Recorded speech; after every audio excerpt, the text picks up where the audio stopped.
Question 1. Investigation of a reported disturbance in a Denver, Colorado neighborhood. Officer Miller observes an individual matching the suspect's description standing near a parked vehicle. The individual appears nervous.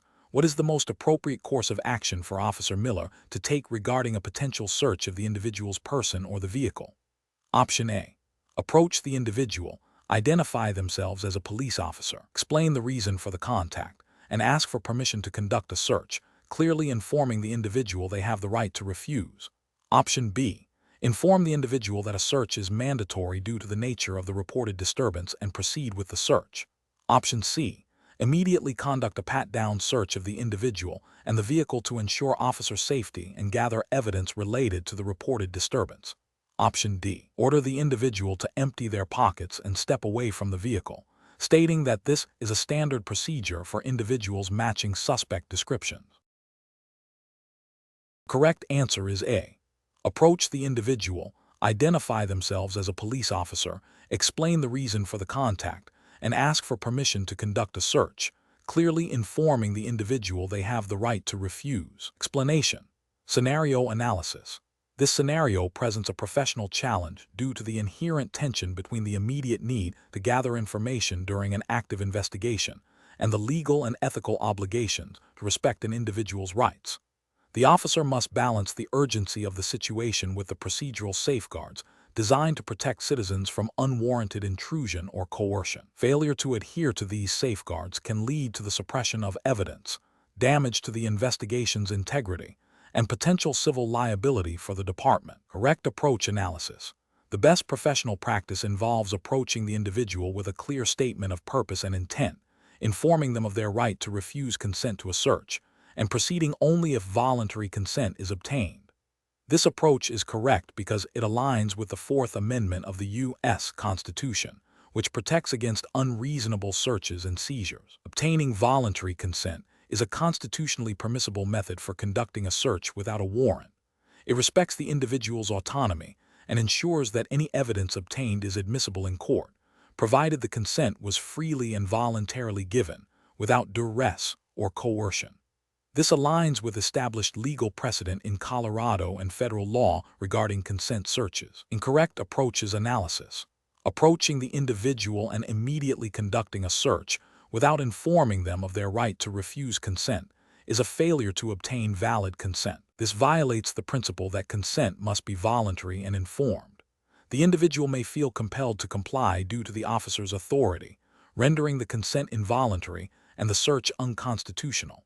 Approaching the individual and stating that a search is required by law, even if no specific law mandates a search in this context, is misleading and coercive. This misrepresentation of legal authority undermines the voluntariness of any subsequent consent and is an ethical breach. It creates a false impression of obligation, negating the possibility of true consent. Approaching the individual and demanding they empty their pockets without any prior explanation or opportunity to refuse is an assertion of authority that bypasses the consent requirement entirely. This constitutes an unreasonable search and seizure under the Fourth Amendment, as it is not based on probable cause, a warrant, or voluntary consent. Professional reasoning. Professionals should employ a decision-making framework that prioritizes constitutional rights and procedural fairness. This involves 1. Assessing the immediate threat and necessity of action. 2. Identifying legal grounds for any proposed action, e.g., warrant, probable cause, voluntary consent. 3. Communicating clearly and truthfully with the individual, respecting their rights. 4. Documenting all interactions and decisions meticulously. In situations involving potential searches, the default should be to seek voluntary consent, ensuring the individual understands they have the right to refuse. Question 2. Comparative studies suggest that effective law enforcement in Denver requires officers to navigate complex situations with precision. Imagine a Denver Police Department, DPD, officer observes a vehicle with significant cosmetic damage and tinted windows, parked in a dimly lit alleyway known for minor vandalism. The occupants appear to be talking amongst themselves, and one briefly looks towards the officer's patrol car. What is the most appropriate course of action for the officer to take, strictly adhering to DPD protocols and ethical policing standards? Option A. Disregard the situation as a non-issue, assuming the occupants are merely resting or conversing, and continue patrolling the area.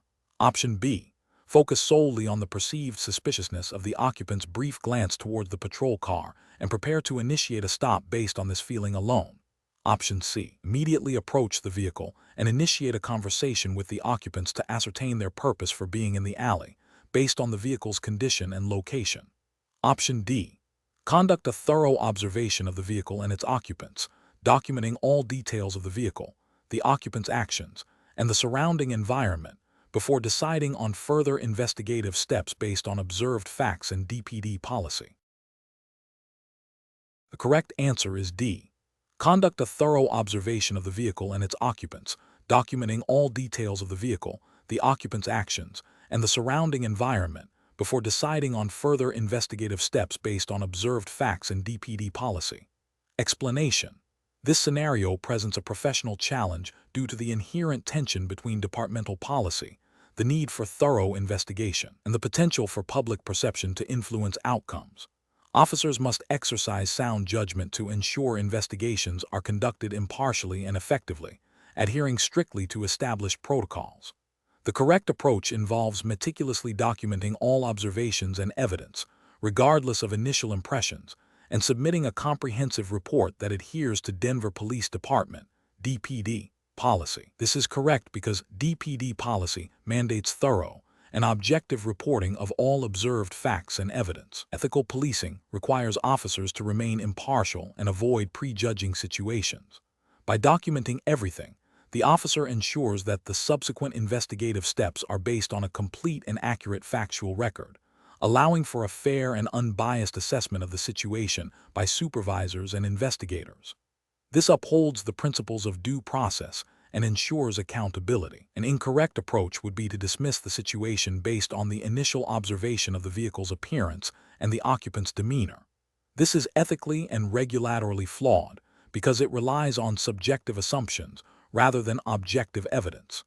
DPD policy requires officers to investigate all potential violations, not just those that appear significant at first glance. Failing to document and report all observations could lead to missed evidence or a biased investigation, undermining public trust and potentially violating citizens' rights. Another incorrect approach would be to engage in a brief, informal conversation with the occupants and then leave without further documentation, citing a lack of immediate observable criminal activity. This is professionally unacceptable as it bypasses established reporting procedures.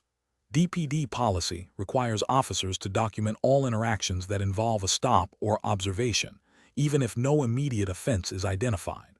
This lack of documentation prevents proper oversight and accountability, and it fails to create a record that could be useful for future investigations or statistical analysis. A further incorrect approach would be to focus solely on the perceived suspiciousness of the occupants without a clear, articulable basis for that suspicion beyond the vehicle's condition.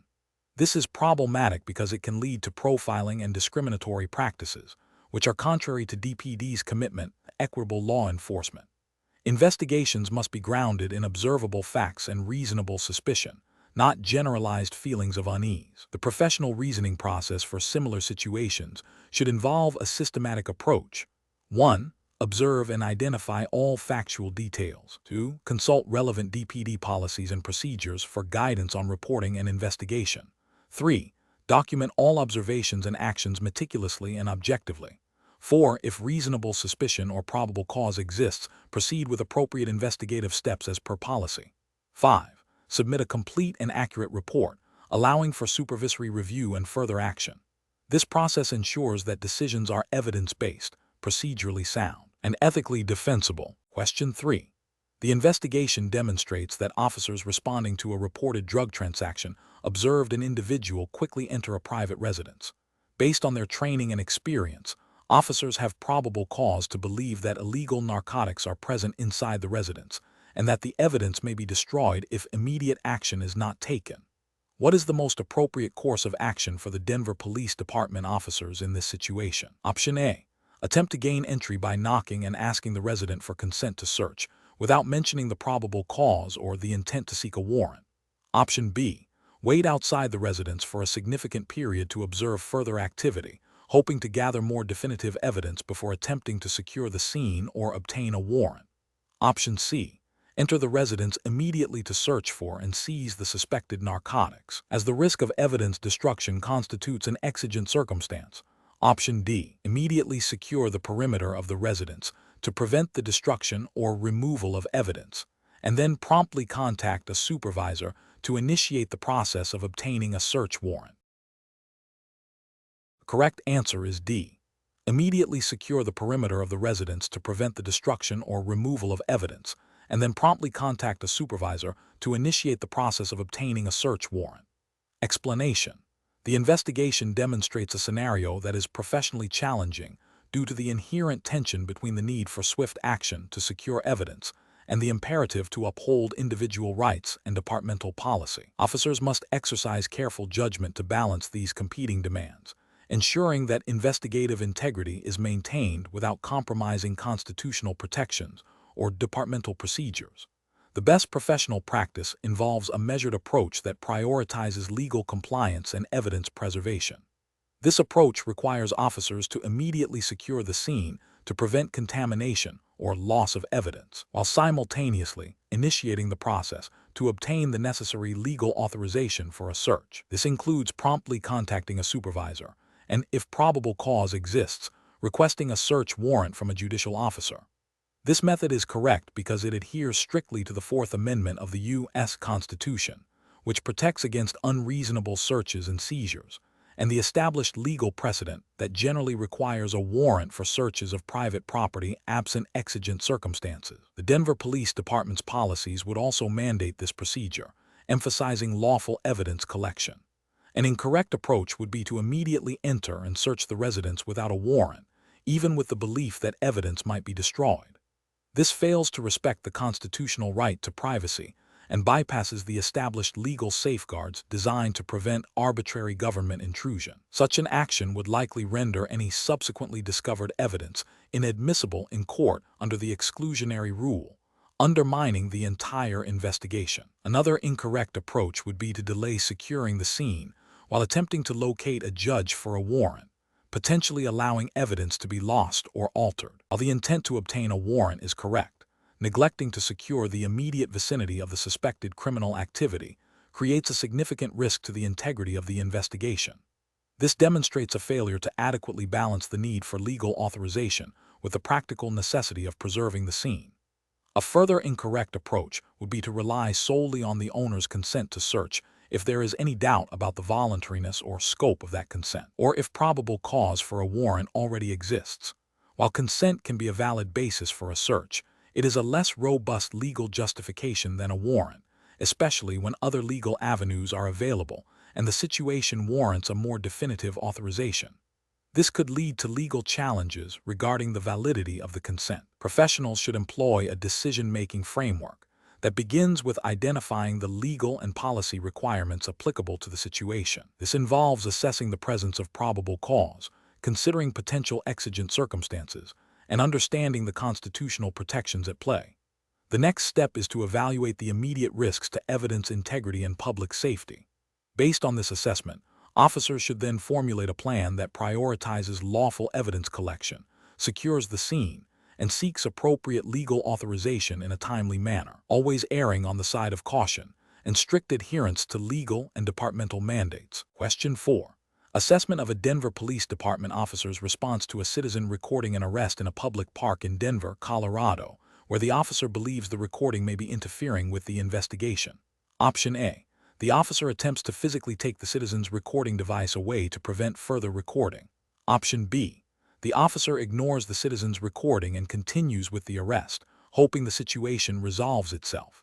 Option C. The officer calmly explains to the citizen that while recording is generally permitted, the current situation requires them to temporarily cease recording due to specific safety concerns and potential compromise of investigative evidence, citing relevant Colorado statutes if applicable.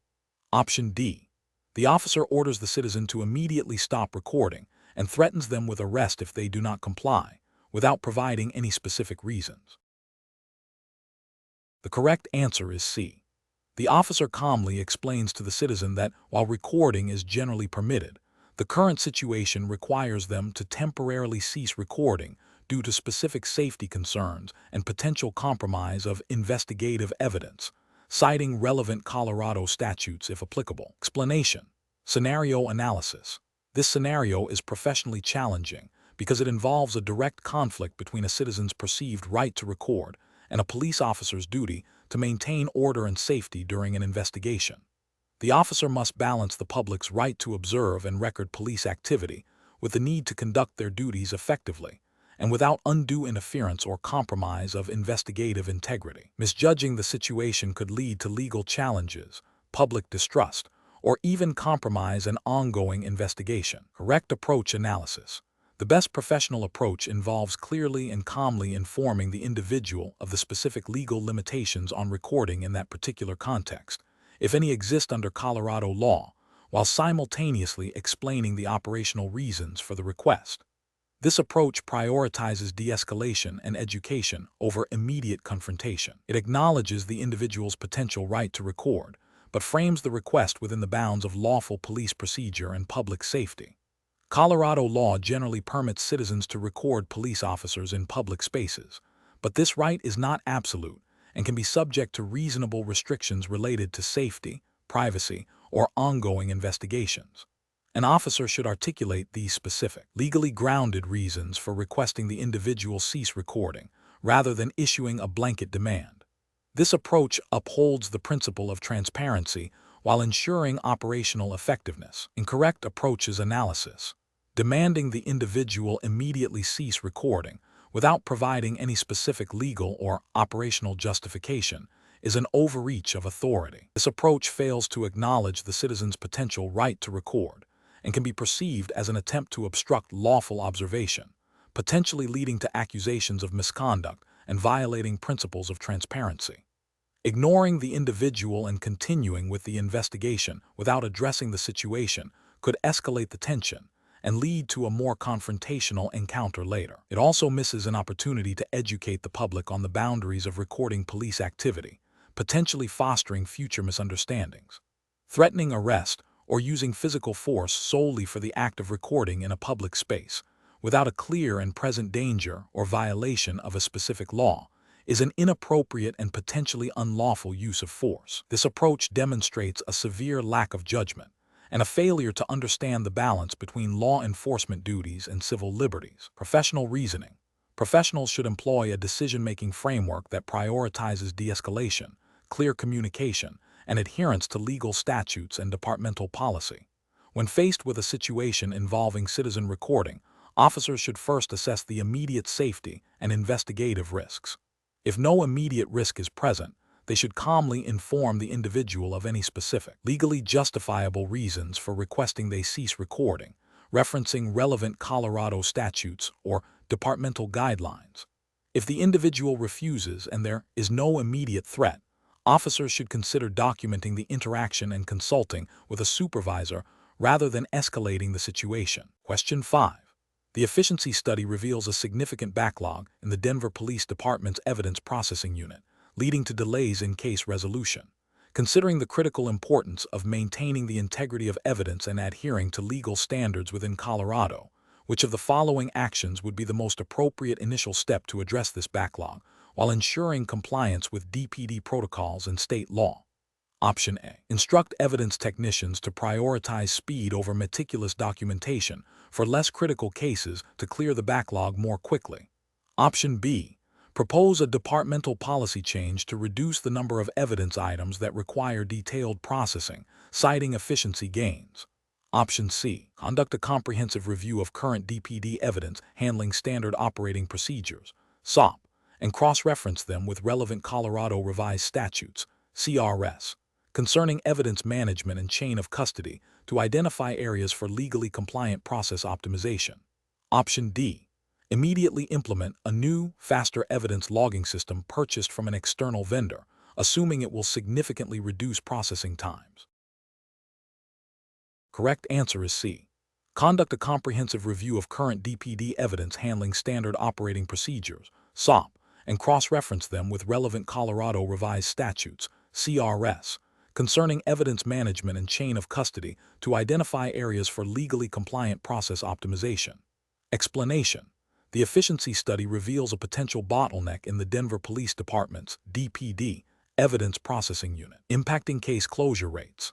This scenario is professionally challenging because it requires balancing the need for swift justice with the imperative to maintain the integrity of evidence, which is fundamental to due process and public trust. Mismanagement of evidence can lead to wrongful convictions, acquitted guilty parties, and significant legal repercussions for the department and individual officers. Careful judgment is required to implement changes that enhance efficiency without compromising established protocols and legal standards. The approach that represents best professional practice involves a thorough review of existing DPD standard operating procedures, SOP, for evidence handling and processing, cross-reference with Colorado Revised Statutes, CRS, pertaining to evidence management and chain of custody. This approach prioritizes adherence to established legal frameworks and departmental policies, ensuring that any proposed efficiency improvements are legally sound and do not jeopardize the admissibility of evidence in court.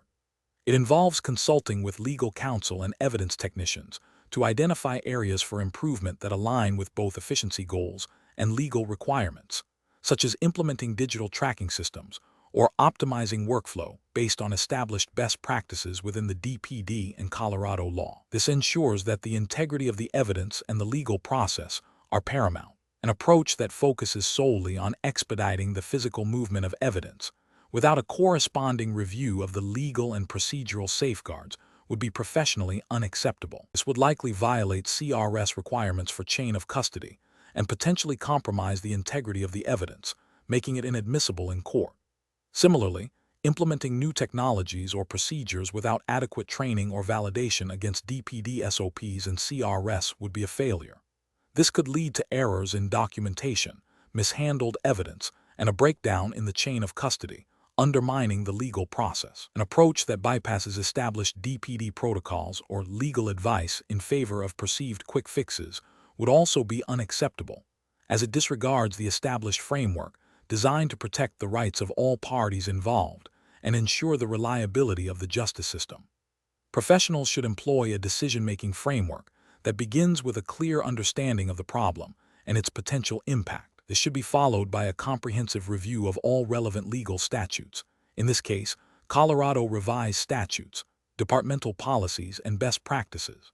Any proposed solutions must be evaluated for their compliance with these frameworks and their potential impact on evidence integrity and due process. Collaboration with legal experts and experienced personnel within the department is crucial. Pilot testing of any new procedures or technologies, with rigorous evaluation, should precede full implementation.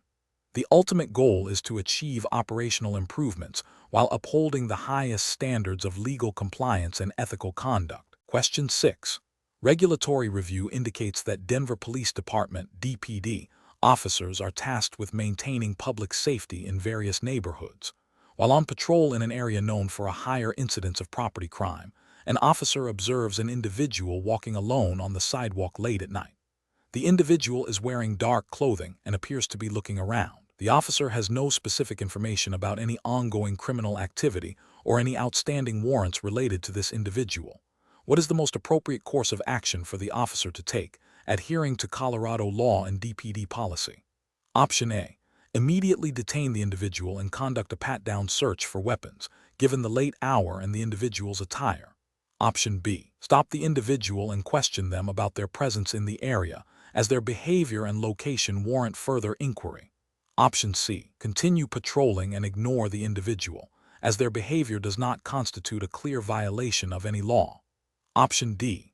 Observe the individual's behavior for any specific, articulable actions that suggest criminal intent or an immediate threat, and only intervene if such actions are observed.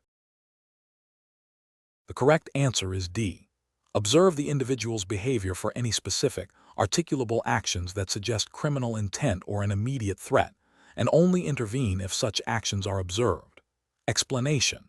This scenario presents a professional challenge due to the inherent tension between departmental policy, the legal rights of individuals, and the need for effective law enforcement. Officers are expected to uphold the law and maintain public order, while also respecting constitutional protections. The decision-making process requires a nuanced understanding of probable cause, reasonable suspicion, and the limits of investigative detention, all within the framework of Colorado law and DPD policy. The best approach involves a measured response that prioritizes gathering information through lawful means. This means observing the individual's behavior for any overt signs of criminal activity or immediate threat. If such observations are made, they must be specific and articulable, forming the basis for a lawful stop or further investigation. This approach is correct because it aligns with the Fourth Amendment's protection against unreasonable searches and seizures, as interpreted by Colorado courts and DPD policy, which mandate that any detention or stop must be supported by reasonable suspicion of criminal activity. This avoids arbitrary stops and protects individual liberties. An approach that involves stopping the individual solely based on their presence in a high-crime area, without any specific articulable facts suggesting wrongdoing, is professionally unacceptable. This constitutes a violation of the principle that mere presence in a neighborhood, even one with a higher crime rate, does not, by itself, provide reasonable suspicion for a stop. This could lead to discriminatory profiling and erode public trust. Another professionally unacceptable approach is to immediately detain the individual and conduct a pat-down for weapons, without any indication of immediate danger or criminal activity. This escalates the situation unnecessarily and infringes upon the individual's rights. A pat-down is permissible only when an officer has a reasonable suspicion that the person is armed and dangerous, which must be based on specific, articulable facts. Finally, an approach that involves ignoring the individual and continuing with other duties, even if there are some minor, non-criminal behaviors observed, could be problematic if those behaviors, when viewed in totality with the context of the location, do rise to the level of reasonable suspicion. However, if the observed behaviors are truly innocuous and do not suggest any criminal intent or danger, then continuing without intervention is appropriate. The failure here would be in misinterpreting or underestimating the significance of observed behaviors in a high-crime area, potentially missing an opportunity to prevent a crime. But the primary ethical and legal failure lies in initiating unjustified stops or searches. The professional reasoning process for officers in such situations should involve a continuous assessment of the totality of circumstances. Officers must ask themselves, do I have specific, articulable facts that, taken together with rational inferences from those facts, reasonably warrant an intrusion upon the individual's freedom of movement? This assessment must be objective and free from personal bias or assumptions based solely on the individual's appearance or location. If reasonable suspicion exists, officers should proceed with the least intrusive means necessary to investigate. If not, they should disengage. Question 7. Consider a scenario where Denver Police Department, DPD, Officer Miller arrives at a residential burglary scene and discovers a small, potentially significant item of evidence, e.g., a unique button partially visible on the floor near the point of entry. Officer Miller has not yet been trained in specialized evidence collection techniques. What is the most appropriate immediate course of action for Officer Miller to take regarding this item? Option A. Carefully pick up the item with gloved hands and place it in a temporary evidence bag to prevent it from being disturbed before the evidence technician arrives. Option B. Secure the immediate area around the item and radio dispatch to request the presence of a DPD evidence technician or detective to process the scene. Option C. Leave the scene to find a supervisor to ask for guidance on how to proceed with collecting the item. Option D. Document the item's location with a photograph and then leave it undisturbed, assuming it will be handled by the responding detective. The correct answer is B. Secure the immediate area around the item and radio dispatch to request the presence of a DPD evidence technician or detective to process the scene. Explanation. This scenario is professionally challenging because it requires Officer Miller to balance the immediate need for information with the established legal and ethical protocols for handling sensitive evidence. The potential for contamination or mishandling of evidence could compromise the integrity of the investigation and lead to the exclusion of crucial information in court. Careful judgment is required to ensure that all actions taken are lawful, ethical, and preserve the chain of custody. The best professional practice involves securing the scene and immediately notifying the appropriate specialized unit, such as the evidence technicians or detectives. This approach ensures that trained personnel, equipped with the proper tools and knowledge, handle the evidence according to established Denver Police Department, DPD, procedures and Colorado revised statutes concerning evidence handling. This preserves the integrity of the evidence, maintains the chain of custody, and prevents potential contamination or alteration. By following this protocol, Officer Miller upholds the legal standards for evidence collection and ensures that any evidence obtained will be admissible in court. Failing to immediately notify specialized units and instead attempting to collect the evidence personally introduces significant risks. This could lead to contamination of the evidence, compromising its evidentiary value. Furthermore, it bypasses the established chain of custody protocols, which are critical for demonstrating the evidence's authenticity and integrity in legal proceedings. This action could be seen as a violation of DPD policy and potentially Colorado law regarding evidence handling, jeopardizing the case. Another incorrect approach would be to leave the scene unattended to seek advice from a supervisor without first securing the immediate area.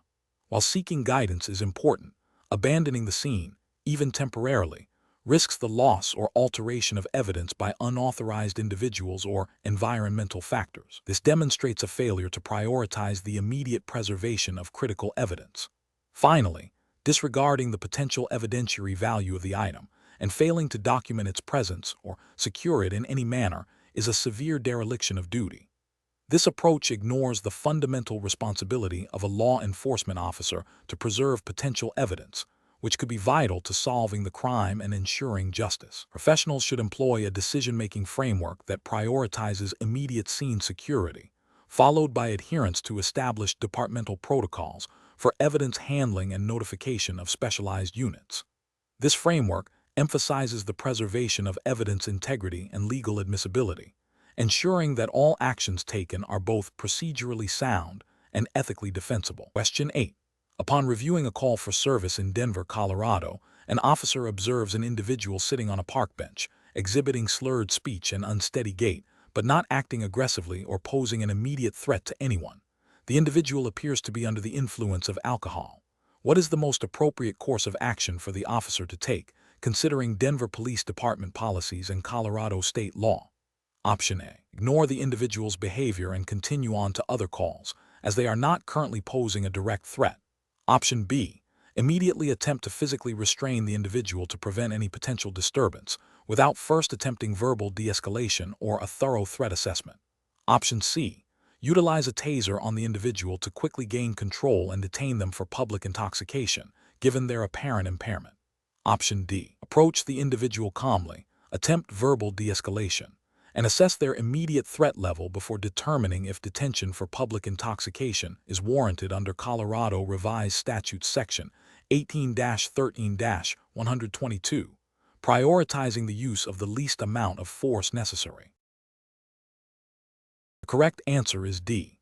Approach the individual calmly, attempt verbal de-escalation, and assess their immediate threat level before determining if detention for public intoxication is warranted under Colorado Revised Statutes Section 18-13-122, prioritizing the use of the least amount of force necessary. Explanation. Scenario analysis. This scenario presents a professional challenge for a Denver Police Department officer involving a potential violation of Colorado state law regarding public intoxication and the use of force. The officer must balance the need to maintain public order and ensure the safety of the individual and the community with the legal and ethical obligations to use force only when necessary and proportionate. Misjudging the level of intoxication or the threat posed by the individual could lead to an unlawful use of force, a violation of departmental policy, and potential civil liability. Correct approach analysis. The best professional practice involves de-escalation and assessing the individual's immediate threat level before resorting to physical intervention. This approach prioritizes the use of verbal commands and a calm, measured demeanor to gain compliance. If the individual is merely intoxicated and not posing an immediate danger to themselves or others, the officer should focus on safely detaining them for public intoxication. As per Colorado Revised Statutes Section 18-13-122, and arranging for their safe transport or care, rather than immediately employing physical force. This aligns with DPD's use of force policy, which mandates that officers use only the force necessary to effect lawful objectives. Incorrect approach is analysis. One incorrect approach involves immediately attempting to physically restrain the individual without first attempting verbal de-escalation or a thorough assessment of their threat level. This could be seen as an unnecessary use of force, violating Colorado law and DPD policy, especially if the individual is only exhibiting signs of intoxication and not aggression or resistance. Another incorrect approach is to ignore the individual's behavior and leave the scene without taking any action. While the individual may be intoxicated, their presence and potential for erratic behavior could still pose a risk to public safety, and officers have a duty to address such situations under their general law enforcement responsibilities. A further incorrect approach involves using excessive force beyond what is necessary to control the situation, such as employing a taser or baton, when a less intrusive method would suffice. This would be a clear violation of DPD's use of force continuum and Colorado statutes, leading to potential disciplinary action and legal repercussions. Professional reasoning. Professionals should employ a decision-making framework that begins with situational awareness and threat assessment. This involves observing the individual's behavior, assessing their level of intoxication, and any potential danger they pose. The next step is to consider de-escalation techniques, using verbal commands and a calm demeanor to gain compliance. If de-escalation is unsuccessful and physical intervention becomes necessary, officers must then select the lowest level of force that is reasonably necessary to achieve their lawful objective, always adhering to departmental policy and state law. Documentation of the entire encounter, including the assessment and the force used, is crucial. Question 9. When evaluating a situation in Denver, Colorado, where an individual is exhibiting signs of public intoxication and appears to be in distress, what is the most appropriate initial course of action for a Denver Police Department officer? Option A.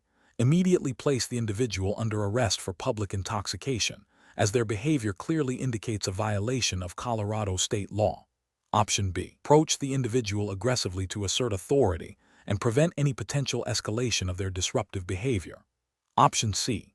Engage in a calm and professional interaction to assess the individual's condition, observe for signs of intoxication, medical distress, or mental health crisis, and determine if de-escalation or referral to appropriate services is a viable alternative to immediate enforcement action, while being prepared to take enforcement action if necessary and legally justified. Option D. Advise the individual to leave the area and continue on patrol, as their behavior does not appear to pose an immediate threat to public safety. The correct answer is C. Engage in a calm and professional interaction to assess the individual's condition, observe for signs of intoxication, medical distress, or mental health crisis, and determine if de-escalation or referral to appropriate services is a viable alternative to immediate enforcement action, while being prepared to take enforcement action if necessary and legally justified. Explanation. Scenario analysis. This scenario presents a professional challenge for a Denver Police Department officer by requiring them to navigate a situation involving a potential violation of Colorado state law concerning public intoxication and disorderly conduct, while also considering the individual's apparent distress and potential need for assistance beyond immediate arrest. The officer must balance the duty to enforce the law with the responsibility to assess the situation holistically and act in a manner that upholds public safety and individual rights. The challenge lies in distinguishing between a criminal offense requiring enforcement and a situation requiring a different form of intervention, such as mental health support or medical attention, without overstepping departmental policy or state statutes. Correct approach analysis. The best professional practice involves a multifaceted approach that prioritizes de-escalation and a thorough assessment of the individual's condition and the surrounding circumstances. This approach begins with a calm and professional interaction, attempting to ascertain the individual's state of mind and immediate needs.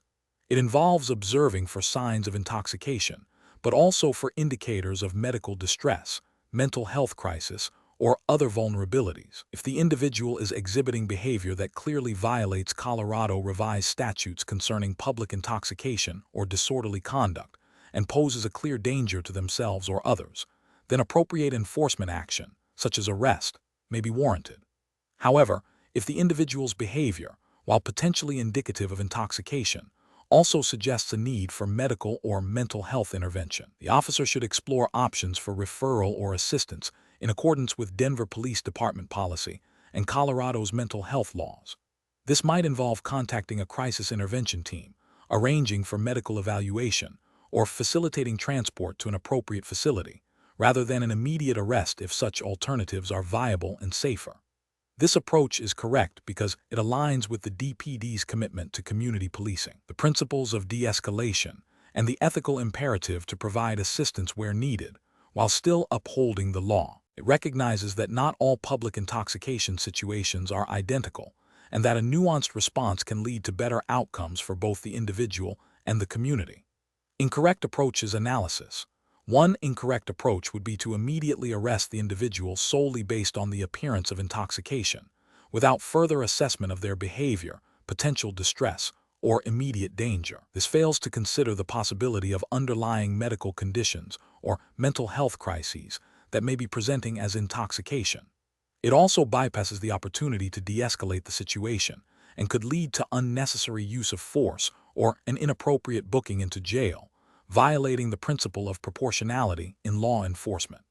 Another incorrect approach would be to ignore the situation entirely, assuming it is not the officer's concern, or that the individual is not causing sufficient disturbance to warrant intervention. This would be a dereliction of duty, as officers are tasked with maintaining public order and safety.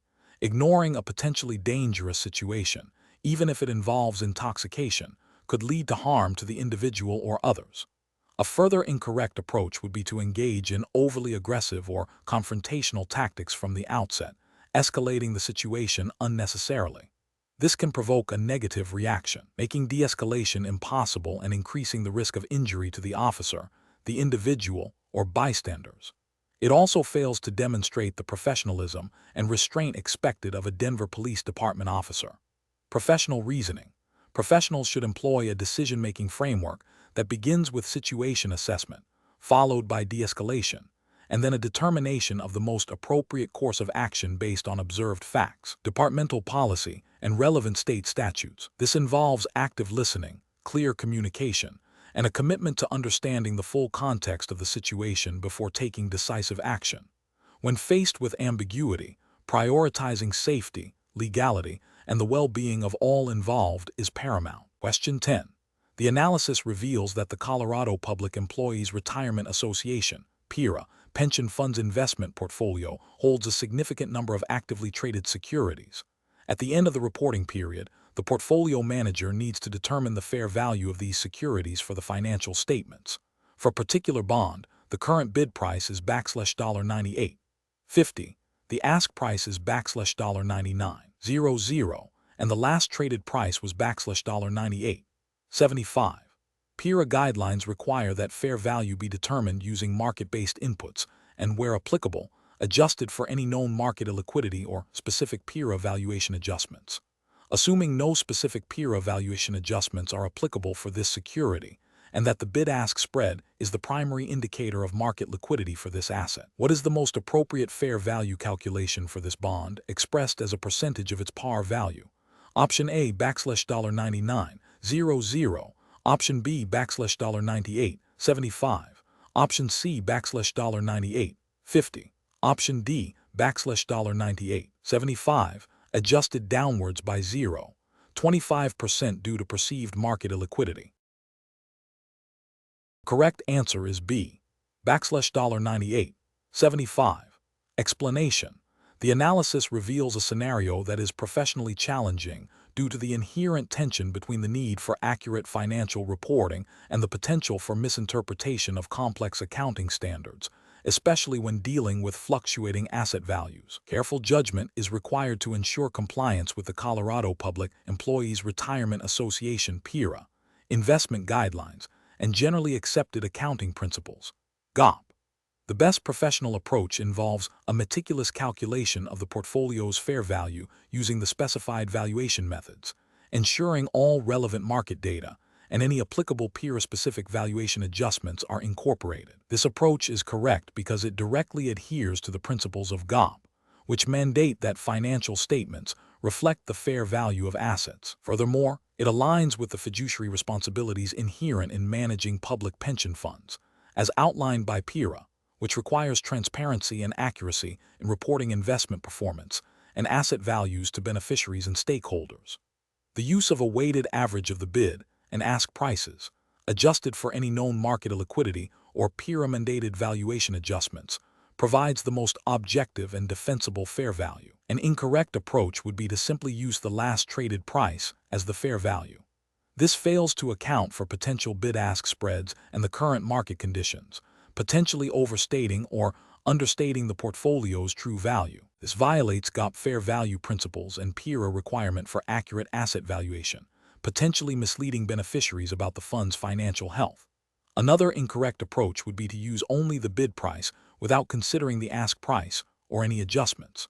While conservative, this method can artificially depress the reported asset value, failing to reflect the potential realizable value of the assets and misrepresenting the portfolio's performance. This also deviates from the objective fair value determination required by GAAP and PIRA. A further incorrect approach would be to average the bid and ask prices without considering any PIRA-specific valuation adjustments or market liquidity factors. While closer to fair value than using only one price, it lacks the precision and adherence to specific regulatory guidance that a comprehensive valuation requires, potentially leading to an inaccurate representation of the portfolio's worth. The professional reasoning process for similar situations should involve 1. Identifying the relevant accounting standards GAAP and specific regulatory guidelines PIRA investment policies. 2. Understanding the nature of the assets and the appropriate valuation methodologies. 3. Performing calculations meticulously, ensuring all inputs are accurate and verifiable. 4. Documenting the valuation process and any assumptions made. 5. Seeking clarification from supervisors or subject matter experts if any ambiguity exists. Question 11. The audit findings indicate that a Denver Police Department officer's use of force during a recent arrest may have exceeded the level deemed necessary to control the situation. The officer involved maintains they acted solely on instinct and their training to de-escalate and apprehend the suspect, who was exhibiting erratic behavior. Based on Colorado law and established legal precedent regarding the use of force by law enforcement, what is the most appropriate course of action for the department to take in reviewing this incident? Option A. Rely exclusively on the department's internal use of force policy to determine the appropriateness of the officer's actions, without considering external legal standards. Option B. Accept the officer's subjective belief that their actions were justified based on their training and instinct, and close the review without further investigation. Option C. Conduct a comprehensive review of all available evidence, including body-worn camera footage, witness statements, and the suspect's actions, to objectively assess whether the force used was reasonable under the totality of the circumstances at the time of the incident. Option D. Focus the review solely on whether the suspect was successfully apprehended, regardless of the level of force employed during the arrest. The correct answer is C. Conduct a comprehensive review of all available evidence, including body-worn camera footage, witness statements, and the suspect's actions, to objectively assess whether the force used was reasonable under the totality of the circumstances at the time of the incident. Explanation: the audit findings indicate a potential lapse in adherence to Colorado Revised Statutes, C.R.S. concerning the use of force by law enforcement officers. This scenario is professionally challenging because it requires officers to make split-second decisions in high-stress situations, where the application of force must be both necessary and proportionate to the threat. Balancing the need to maintain public safety and apprehend suspects with the constitutional rights of individuals is paramount. The audit's focus on the objective reasonableness standard, as defined by the U.S. Supreme Court and reflected in Colorado law, highlights the critical need for officers to continually assess evolving circumstances. The best professional approach involves a thorough and objective review of all available evidence, including body-worn camera footage, witness statements, and the suspect's actions, to determine if the force used was objectively reasonable under the totality of the circumstances at the time of the incident. This aligns with C.R.S. Section 16-3-102, which outlines the lawful use of force by peace officers, emphasizing that force must be necessary to effect an arrest, prevent escape, or overcome resistance. The objective reasonableness standard, as interpreted by courts, requires an officer to consider the facts and circumstances known to the officer at the moment force is applied, without the benefit of hindsight. This approach ensures accountability and adherence to legal standards by focusing on the officer's perspective at the time of the event. An incorrect approach would be to dismiss the findings solely based on the officer's subjective belief that their actions were justified. This fails to acknowledge the legal requirement for objective reasonableness and disregards the potential for individual bias to influence judgment, which is contrary to the principles of accountability and due process enshrined in Colorado law. Another incorrect approach is to focus exclusively on the outcome of the encounter, rather than the reasonableness of the force used at the time. The law does not require a specific outcome, but rather that the force used be reasonable given the circumstances. Focusing solely on the outcome can lead to overlooking instances where excessive force was used, even if the suspect was apprehended. Finally, an approach that relies on departmental policy alone, without considering the overarching legal framework of CRS and relevant case law, is insufficient. While departmental policies are important, they must be consistent with and not exceed the legal requirements for the use of force. Professionals should employ a decision-making framework that prioritizes objective assessment, legal compliance, and ethical considerations.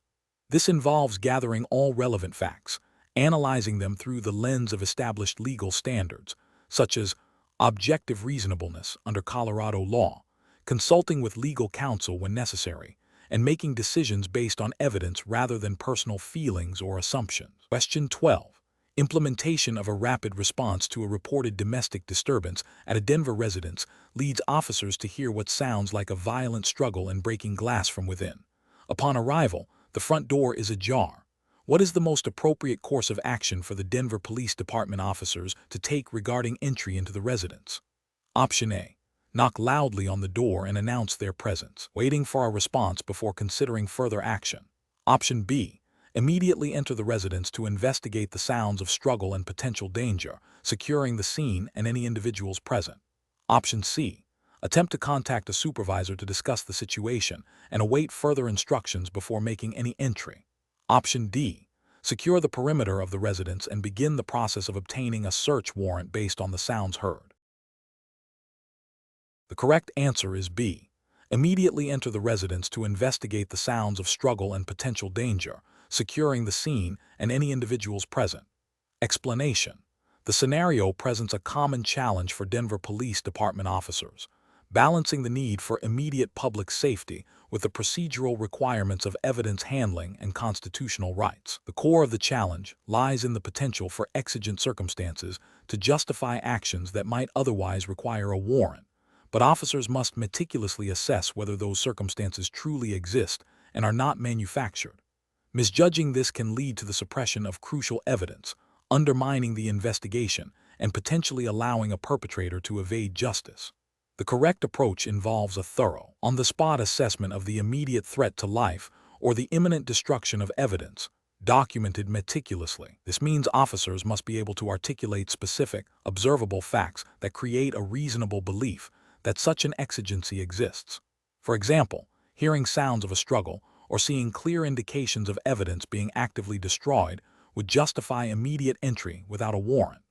This aligns with established Fourth Amendment principles in the United States, which permit warrantless searches and seizures under specific, narrowly defined exigent circumstances. The justification for such actions must be based on objective facts, not mere suspicion or convenience. An incorrect approach would be to assume exigent circumstances exist simply because a crime has been reported or because it would be more convenient to secure evidence immediately. For instance, entering a residence based solely on a neighbor's report of a loud argument, without any further observable indicators of ongoing violence or imminent evidence destruction, would likely be deemed an unlawful search. This fails to meet the high standard required for a warrantless entry, violating Fourth Amendment protections against unreasonable searches and seizures.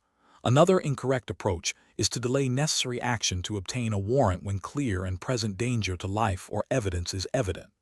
This could result in preventable harm or the loss of critical evidence, failing the department's duty to protect and investigate effectively.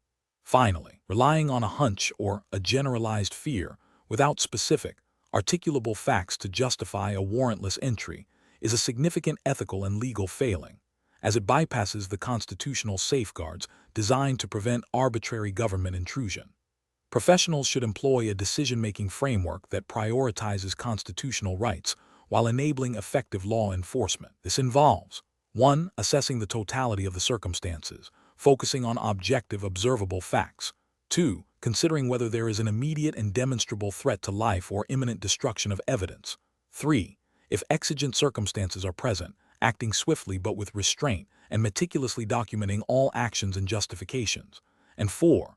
If exigent circumstances are not clearly present, prioritizing the procurement of a warrant. This systematic approach ensures that actions are legally sound and ethically defensible. Question 13. To address the challenge of a potential ongoing criminal activity and the risk of evidence destruction at a Denver residence, an officer observes an individual attempting to quickly discard items from a window. The officer has reasonable suspicion that a crime is being committed inside. What is the most appropriate immediate course of action for the Denver Police Department officer? Option A. Detain the individual observed discarding items and conduct a pat-down search of their person for weapons, but do not secure the residence itself. Option B. Secure the immediate exterior of the residence to prevent further discarding of items and detain the individual observed, while simultaneously preparing to seek a search warrant based on the observed activity and reasonable suspicion. Option C. Immediately enter the residence without a warrant to conduct a full search for evidence of criminal activity. Option D. Wait outside the residence for a period of time to observe further without taking any immediate action, hoping the situation resolves itself. The correct answer is B. Secure the immediate exterior of the residence to prevent further discarding of items and detain the individual observed, while simultaneously preparing to seek a search warrant based on the observed activity and reasonable suspicion. Explanation. The scenario presents a common challenge for Denver Police Department officers, balancing the need for immediate public safety with the procedural requirements of evidence handling and constitutional rights. The core of the challenge lies in the potential for evidence to be lost or compromised if not secured properly, while simultaneously ensuring that any search or seizure is conducted within the bounds of the law, specifically the Fourth Amendment of the U.S. Constitution as interpreted by Colorado courts. The officer must make a rapid, on-the-spot judgment that respects both the exigencies of the situation and the rights of the individual. The correct approach involves immediately securing the scene and the individual to prevent further harm or the destruction of evidence, while simultaneously initiating the process to obtain a warrant based on probable cause. This aligns with established Fourth Amendment jurisprudence, which permits warrantless searches in exigent circumstances, but generally requires a warrant for a more thorough search of a residence or vehicle once the immediate exigency has passed. By securing the scene and the individual, the officer preserves the status quo, allowing for a lawful search to be conducted pursuant to a warrant, thereby protecting both public safety and individual liberties. This method respects the principle that, while immediate action may be necessary, a more intrusive search requires judicial authorization. An incorrect approach would be to conduct a full search of the residence without a warrant, even if there is a suspicion of criminal activity. This directly violates the Fourth Amendment's protection against unreasonable searches and seizures, as it bypasses the requirement for probable cause and judicial oversight. Another incorrect approach would be to ignore the potential for ongoing criminal activity or evidence destruction, and simply wait for a warrant without taking any immediate steps to secure the scene or the individual. This could lead to the loss of crucial evidence and potentially endanger the public. Finally, arresting the individual without sufficient probable cause, even if the scene is secured, would be a violation of their rights and could jeopardize any subsequent prosecution. Professionals should employ a decision-making framework that prioritizes constitutional rights and departmental policy. This involves a rapid assessment of the situation to determine if exigent circumstances exist that justify immediate action. If so, officers should take the minimum necessary steps to mitigate the exigency, e.g., securing the scene, detaining individuals. Simultaneously, they must begin the process of gathering information to establish probable cause for a warrant if a more extensive search is contemplated. This systematic approach ensures that actions are both effective in addressing immediate threats and legally sound, minimizing the risk of evidence suppression or civil liability. Question 14. Examination of the data shows a Denver Police Department officer responding to a call regarding a suspicious individual loitering near a commercial establishment. Upon arrival, the officer observes the individual discarding a small, unmarked plastic bag into a public trash receptacle before approaching the officer. The individual states they were merely waiting for a friend and had no illegal items. What is the most appropriate course of action for the officer to take, adhering to Denver Police Department protocols and Colorado law? Option A. Immediately arrest the individual based on the suspicious discarding of an item without further investigation. Option B. Secure the trash receptacle and retrieve the discarded bag for examination and potential evidence processing, while continuing to interview the individual. Option C. Focus solely on the individual's statement and disregard the discarded bag, as it was placed in a public receptacle. Option D. Advise the individual that their statement is sufficient and allow them to leave, considering the discarded item as unrelated. The correct answer is B. Secure the trash receptacle and retrieve the discarded bag for examination and potential evidence processing, while continuing to interview the individual. Explanation. This scenario presents a professional challenge due to the inherent tension between departmental policy, the need for thorough investigation, and the potential for public perception to influence operational decisions. Officers are expected to act with impartiality and adherence to established procedures, even when faced with external pressures or the desire for a swift resolution.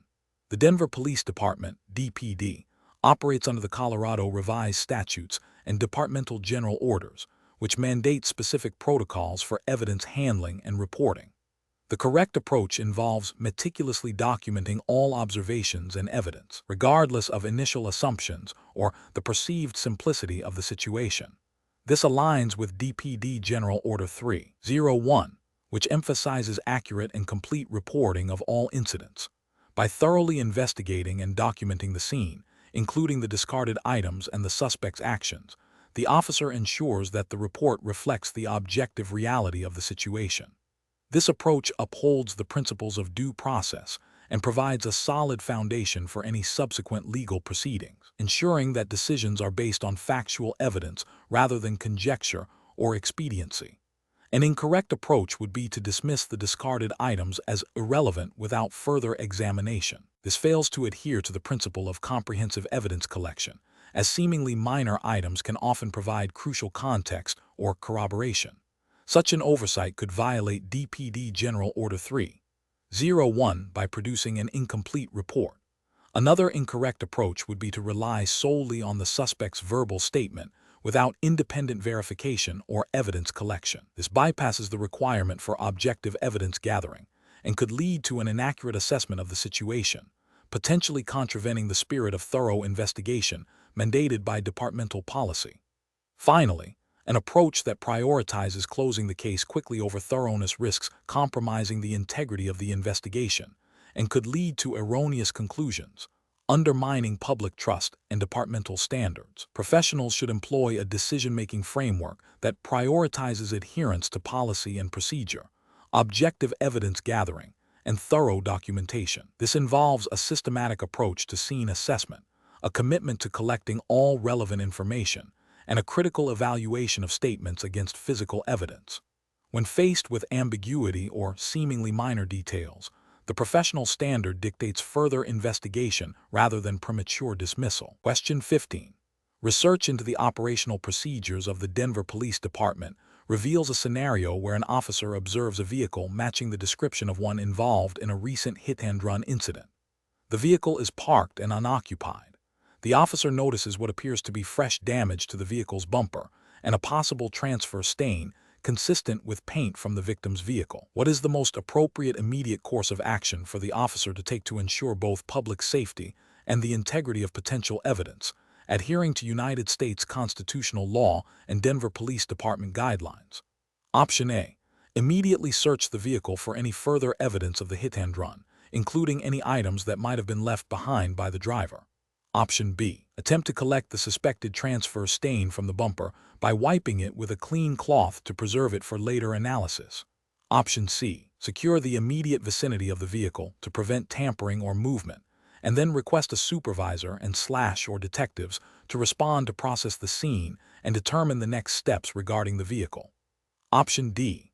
Allow the vehicle to remain parked but make a note of its location and proceed to search for the registered owner to question them about the incident. The correct answer is C. Secure the immediate vicinity of the vehicle to prevent tampering or movement, and then request a supervisor and slash or detectives to respond to process the scene and determine the next steps regarding the vehicle. Explanation. The scenario presents a common challenge for Denver Police Department officers, balancing the need for immediate public safety with the procedural requirements of evidence handling and constitutional rights. The core tension lies in the potential for a delay in securing evidence versus the risk of that evidence being compromised or lost, and the impact of any action on the suspect's rights. Careful judgment is required to navigate these competing priorities in a manner that is both effective and legally sound. The best approach involves securing the scene and immediately requesting specialized units. This is correct because it prioritizes the preservation of potential evidence while respecting the suspect's rights and ensuring that the investigation is conducted by personnel trained in forensic procedures.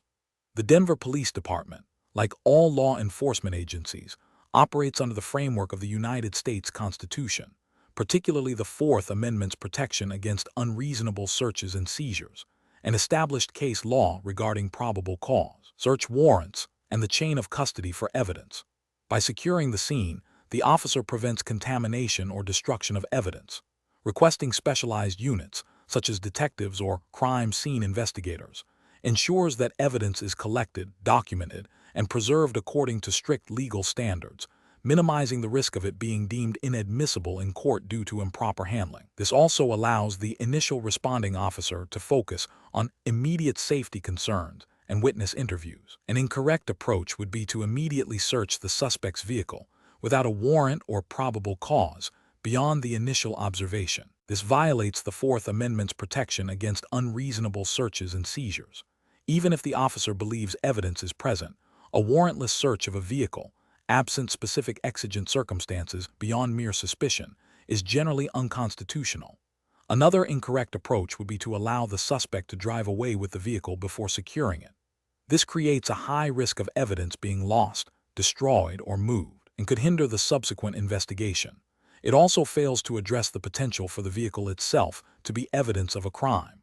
Finally, an incorrect approach would be to collect potential evidence from the vehicle without proper documentation or a clear chain of custody. This could lead to the evidence being challenged and excluded from court proceedings, undermining the entire investigation. Professionals should employ a decision-making framework that begins with assessing immediate threats to public safety. Once safety is established, the officer must consider the legal parameters for any search or seizure. This involves evaluating whether probable cause exists, if exigent circumstances justify immediate action, or if a warrant is required. The officer should then prioritize actions that preserve potential evidence while respecting constitutional rights. Documenting all observations and actions meticulously is paramount. When in doubt about the proper procedure, consulting with a supervisor or the district attorney's office is a critical step in ensuring legal compliance and effective investigation. Question 16. Which approach would be most appropriate for a Denver Police Department officer responding to a call about a loud argument and the smell of alcohol emanating from a residence where a child is reportedly present inside the home? Option A. Immediately arrest the individual for public intoxication and disorderly conduct based on the report and the smell of alcohol, without further observation. Option B. Focus solely on the child's well-being and remove them from the situation without addressing the adult's behavior or potential legal violations. Option C. Leave the scene without further investigation, deeming it a private domestic dispute. Option D.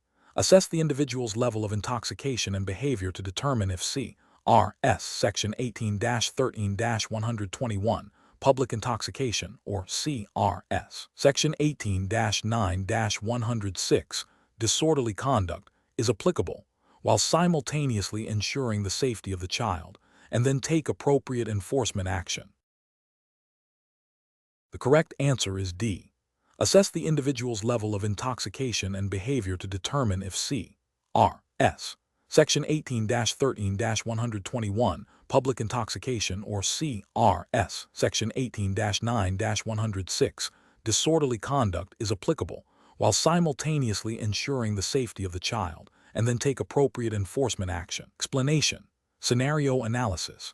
This scenario presents a professional challenge for a Denver Police Department officer involving a potential violation of Colorado Revised Statutes, CRS, related to public intoxication and disorderly conduct, coupled with the ethical imperative to de-escalate and ensure the safety of all parties.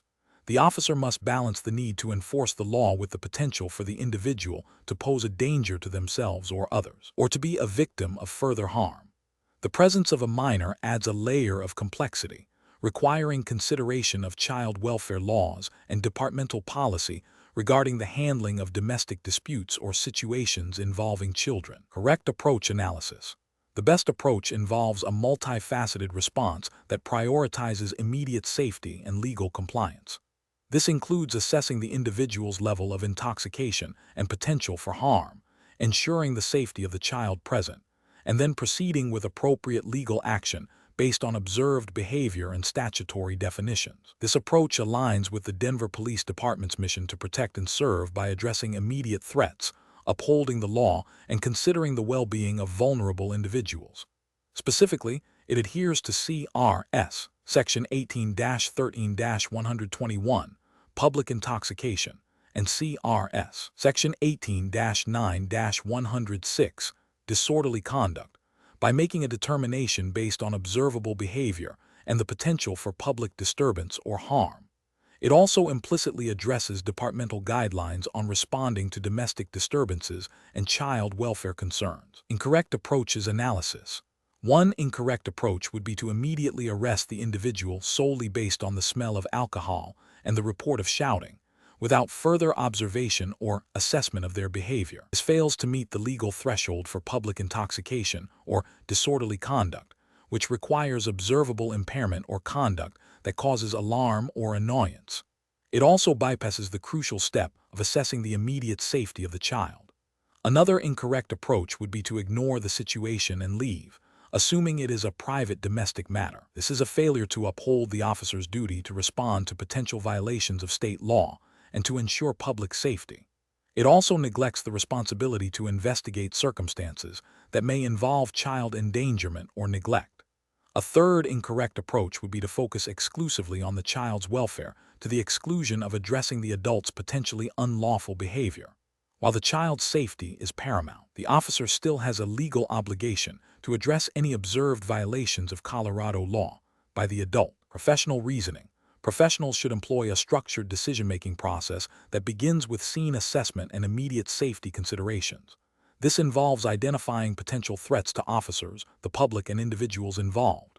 Next, officers must gather information through observation and, if appropriate, communication to determine if any laws have been violated.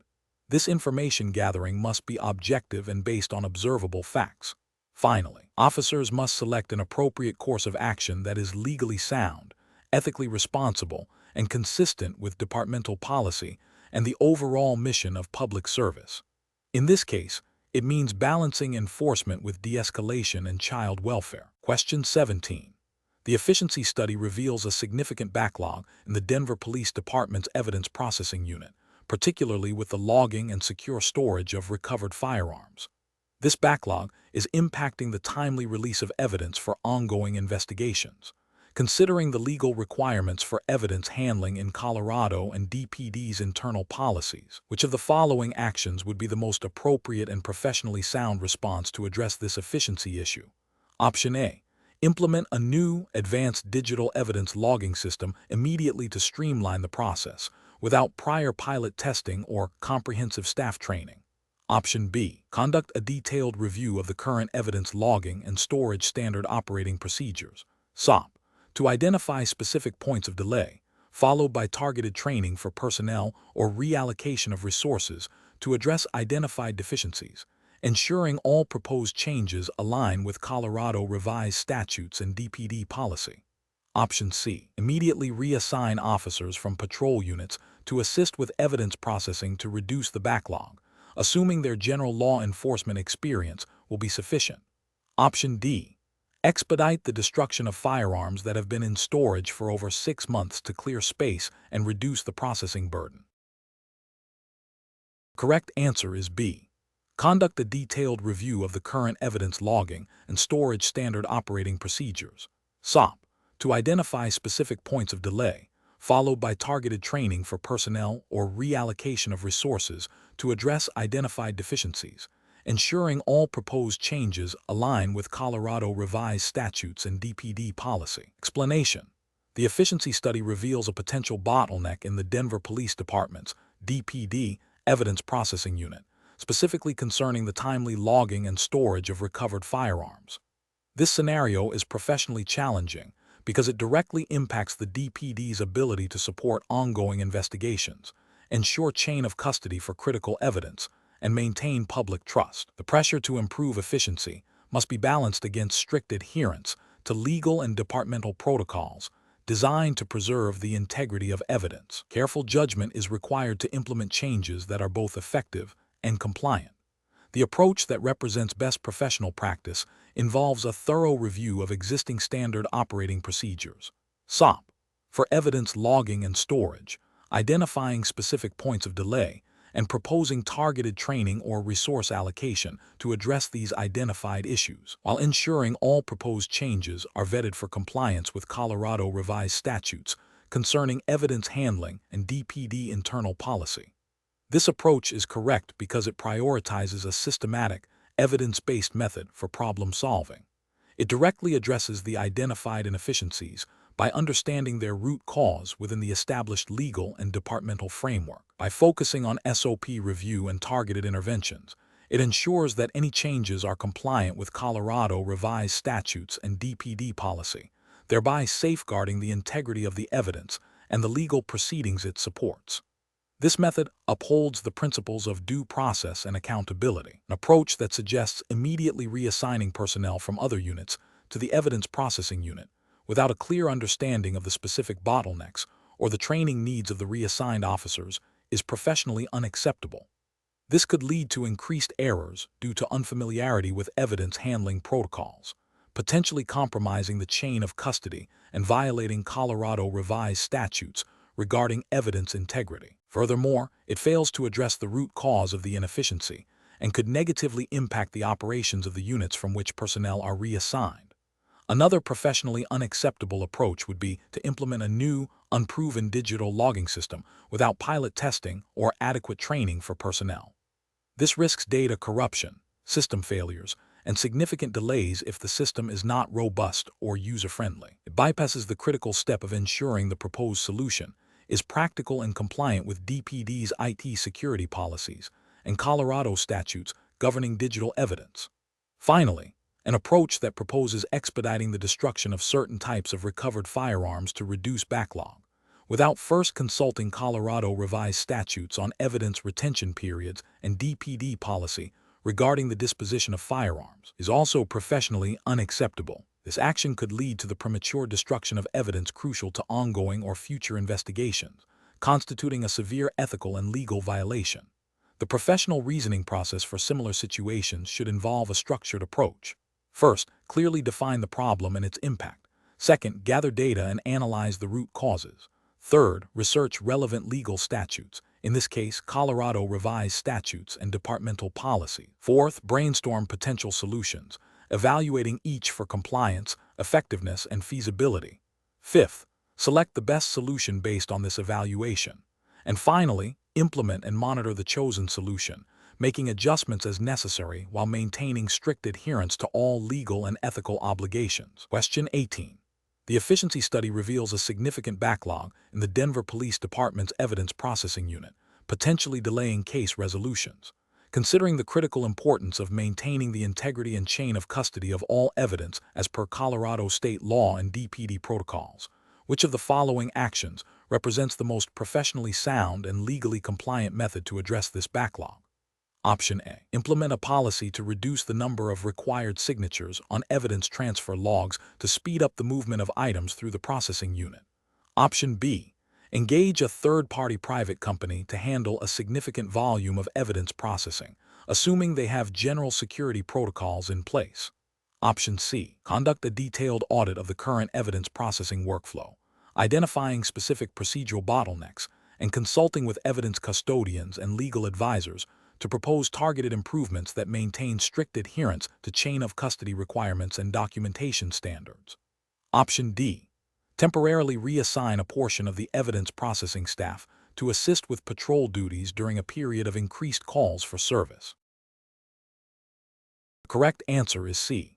Conduct a detailed audit of the current evidence processing workflow, identifying specific procedural bottlenecks and consulting with evidence custodians and legal advisors to propose targeted improvements that maintain strict adherence to chain of custody requirements and documentation standards. Explanation: the efficiency study reveals a potential bottleneck in the Denver Police Department's DPD evidence processing unit, impacting case timelines. This scenario is professionally challenging because it requires balancing the need for swift justice with the imperative to maintain the integrity and chain of custody of evidence, as mandated by Colorado state law and DPD internal policies.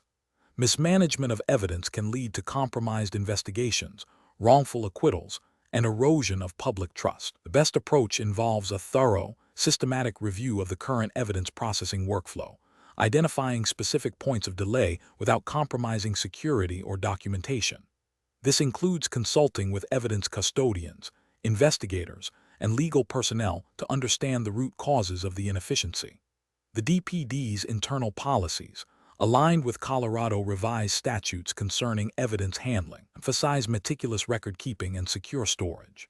Therefore, any proposed solution must prioritize adherence to these regulations, ensuring that no step in the process, however minor, risks the integrity of the evidence or its admissibility in court.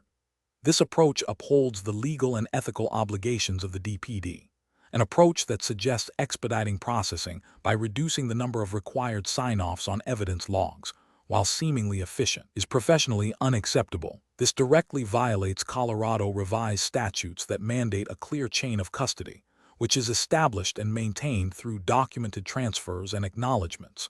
Reducing sign-offs weakens this chain, making evidence vulnerable to challenges regarding its integrity and potentially rendering it inadmissible. Another unacceptable approach would be to reallocate personnel from evidence processing to other departmental needs without a comprehensive assessment of the impact on evidence handling. This disregards the specialized nature of evidence management and the critical role it plays in the justice system. Such a move could lead to backlogs, mishandling, and a failure to meet statutory deadlines for evidence processing, thereby jeopardizing ongoing investigations and court proceedings. Furthermore, an approach that proposes outsourcing certain evidence processing tasks to external, unvetted vendors without stringent oversight and adherence to DPD and state protocols is also professionally unsound. This introduces significant risks to the chain of custody and data security, potentially violating Colorado's data privacy laws and DPD's security mandates for sensitive case information and physical evidence. The professional reasoning process for such situations should involve a multifaceted analysis. First, clearly define the problem and its impact. Second, consult relevant DPD policies and Colorado state statutes governing evidence handling. Third, engage stakeholders to gather diverse perspectives. Fourth, brainstorm potential solutions, rigorously evaluating each against legal and ethical standards. And finally, implement the chosen solution with robust monitoring and evaluation mechanisms to ensure ongoing compliance and effectiveness. Question 19. The efficiency study reveals a significant backlog in the Denver Police Department's evidence processing unit, specifically related to the timely submission of chain of custody forms for seized firearms. This delay is impacting the readiness of cases for prosecution. Considering the critical importance of maintaining an unbroken chain of custody for all evidence, what is the most appropriate course of action for the DPD to address this issue while upholding legal and procedural integrity? Option A.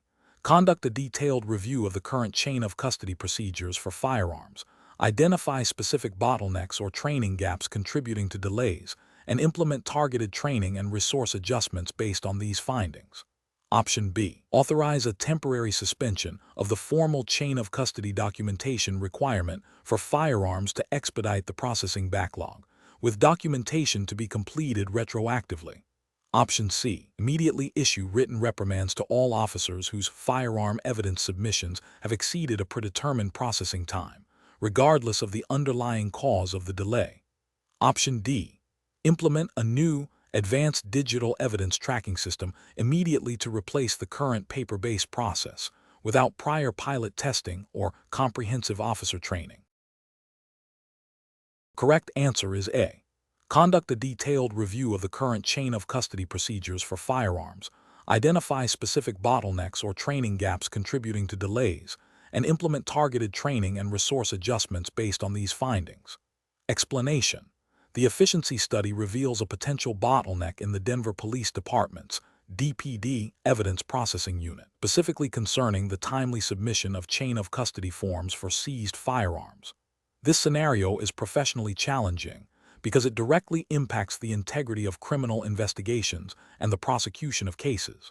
Delays in evidence processing can lead to inadmissible evidence, jeopardizing convictions and undermining public trust in law enforcement. The pressure to improve efficiency must be balanced against the absolute requirement for meticulous adherence to established protocols designed to maintain the legal defensibility of evidence. The most appropriate approach involves a thorough review of the existing chain of custody procedures and identifying specific points of delay, followed by targeted training and resource allocation to address these identified issues. This approach is correct because it directly confronts the root causes of the inefficiency without compromising the legal and procedural safeguards inherent in evidence handling. It aligns with the DPD's commitment to maintaining accurate and defensible records, as mandated by internal policies and Colorado state law regarding evidence management. This proactive and systematic method ensures that any changes implemented are evidence-based and contribute to both efficiency and legal compliance. An approach that prioritizes immediate disciplinary action against officers for minor delays, without first investigating the systemic causes, is professionally unacceptable. This fails to acknowledge that delays may stem from inadequate training, insufficient staffing, or flawed procedural design, rather than individual negligence. Such an approach risks alienating officers and creating a climate of fear, which can further hinder efficiency and morale. It also bypasses the due diligence required to understand and rectify underlying issues, potentially leading to repeated problems. Another professionally unacceptable approach would be to bypass the formal chain of custody documentation process for firearms in an effort to expedite processing.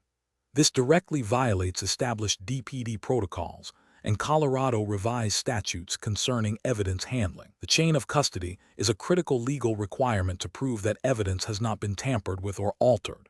Any deviation from this process would render the evidence inadmissible in court, severely damaging the prosecution's case and potentially leading to the dismissal of charges. Finally, implementing a new, complex digital evidence tracking system without adequate pilot testing, officer training, or a clear understanding of its integration with existing workflows would be an incorrect approach. While technological solutions can be beneficial, a rushed or poorly implemented system can create new inefficiencies and errors, further exacerbating the problem. This approach fails to consider the practical realities of implementation and the need for a phased, well-supported transition. Professionals should employ a decision-making framework that begins with a clear understanding of the problem's scope and impact. This involves gathering data, consulting relevant policies and regulations, such as DPD internal directives and Colorado evidence handling statutes, and engaging with affected personnel. Solutions should be developed collaboratively, prioritizing approaches that are both effective and compliant with legal and ethical standards. Continuous evaluation and adaptation are crucial to ensure that implemented solutions achieve their intended outcomes. Question 20. Risk assessment procedures indicate that a recent burglary involved the theft of several electronic devices and some jewelry from a residence in Denver, Colorado. The homeowner is understandably distressed and provides a general description of the items, but cannot recall exact purchase prices or specific model numbers for all electronics. The officer on scene needs to make an initial assessment of the value of the stolen property to determine the appropriate level of theft charge under Colorado law. If the estimated fair market value of the stolen property is determined to be between $1,000 and $1 $499, what is the classification of the theft? Option A. The theft is classified as a felony theft, specifically a Class 5 felony, as the value is substantial and indicates a significant loss. Option B. The theft is classified as a felony theft, specifically a Class 6 felony, as the value exceeds $1,000. Option C. The theft is classified as a misdemeanor theft, specifically a Class 1 misdemeanor, as the value falls within the range of $1,000 $000 to $1 $499. Option D. The theft is classified as a misdemeanor theft, specifically a Class 2 misdemeanor, as the value is below $2 $000. The correct answer is C. The theft is classified as a misdemeanor theft, specifically a Class 1 misdemeanor, as the value falls within the range of $1 $000 to $1 $499. Explanation. Scenario analysis. This scenario presents a common challenge for Denver Police Department officers, accurately estimating the value of stolen property to determine the appropriate criminal charge. Misclassification can lead to significant legal and procedural errors, impacting the case's progression and potentially undermining public trust. The challenge lies in applying the Colorado Revised Statutes, C.R.S., concerning theft classifications, which are based on monetary value, to a situation where precise valuation might be difficult at the initial stage. Officers must exercise sound judgment and adhere to established protocols to ensure fairness and legal compliance. Correct approach analysis. The best professional practice involves documenting all available information regarding the stolen items, including serial numbers, condition, and any identifying marks, and then making a conservative, evidence-based estimate of the fair market value at the time of the theft. This approach aligns with CRS Section 18-4-401, which defines theft based on the value of the property. By focusing on a reasonable, documented estimate, the officer respects the statutory framework for determining the severity of the offense. If the estimated value falls within a specific range, the officer can proceed with the appropriate charge. If there is significant uncertainty, the officer should err on the side of caution and consult with a supervisor or prosecutor for guidance, ensuring the charge reflects the most accurate assessment based on the evidence gathered. This methodical approach prioritizes accuracy and legal adherence. Incorrect approach is analysis. Estimating the value based solely on the perceived wealth of the victim or the perceived niceness of the stolen items is a failure to adhere to objective valuation standards. This subjective approach is not supported by Colorado law, which requires a factual basis for the monetary value. Such an estimation could lead to an improper charge, either overcharging or undercharging, both of which have legal ramifications. Assuming the stolen items are of high value without any supporting evidence or documentation is speculative and unprofessional. This approach bypasses the requirement for a reasonable estimation based on available facts and could result in an inflated charge that cannot be substantiated, potentially jeopardizing the case. Calculating the value based on the original purchase price of the items, especially if they are used or outdated, is also problematic. Colorado law generally refers to the fair market value at the time of the theft, not the depreciated or original cost. This method fails to reflect the actual worth of the property when it was stolen, leading to an inaccurate valuation and potentially an incorrect charge. Professional reasoning. Law enforcement professionals must approach property valuation with a commitment to objectivity and adherence to legal statutes. When faced with uncertainty, the decision-making process should involve 1. Gathering all available factual information about the stolen property.